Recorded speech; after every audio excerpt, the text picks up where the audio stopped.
Have you ever walked away from an argument and only then thought of the perfect thing to say? That frustration, that feeling of your own brain betraying you in the moment, that is the entire reason strategic patience is so powerful. It's not about being wise after the fact. It's about creating the space for that wisdom to show up during the fact. Let me tell you how I learned this. I used to have a colleague who would make these little subtle jabs in meetings. Nothing you could really call out, but enough to throw me off my game. And my instinct was to prove I was smart, to defend my territory and to show I wasn't someone to mess with. And every single time I'd leave feeling drained and, weirdly, like I'd lost, even if I'd won the point. I felt like I was constantly playing a game of chess, but I was the only one making moves. He was just leaning back, watching me exhaust myself. Does that feel familiar? I realized I was thinking about it all wrong. I was asking, how do I win this exchange? The real question is, what game are we even playing?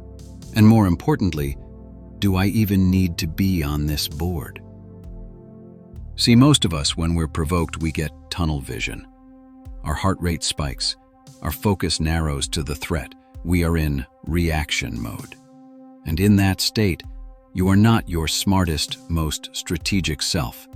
You are a puppet, and your enemy is pulling your strings by controlling your emotions.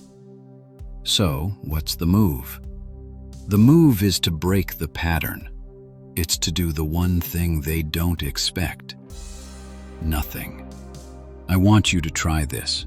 The next time someone throws a baiting comment your way, just pause. Don't nod, don't frown, don't even break eye contact. Just become a black hole for a moment. What happens inside that silence? Inside that silence, three things occur. First, you reclaim your energy, that frantic, anxious energy that was about to fly out of your mouth. You keep it, it's yours. Second, you create confusion. They prepared for a fight, they had a script. Your silence deletes their script. And third, and this is the most important part, you force them to sit in the emptiness with themselves. Without your reaction to define them, they are just a person saying a thing into the void. And that is an uncomfortable place to be.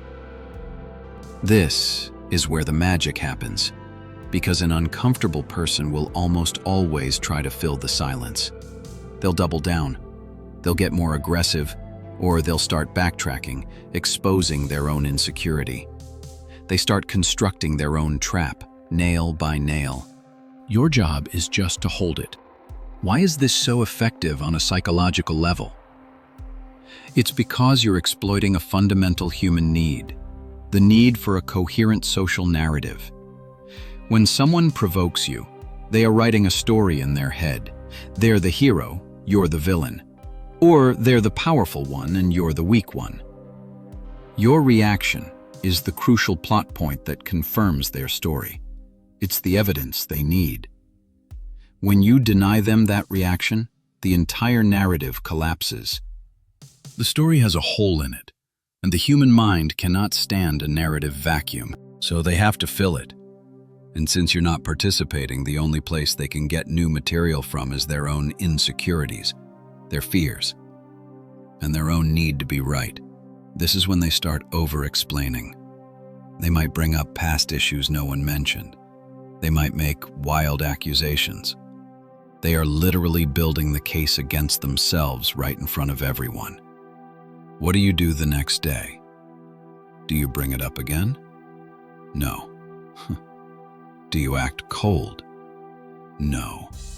You act completely normal. You are pleasant. You are professional. You have moved on.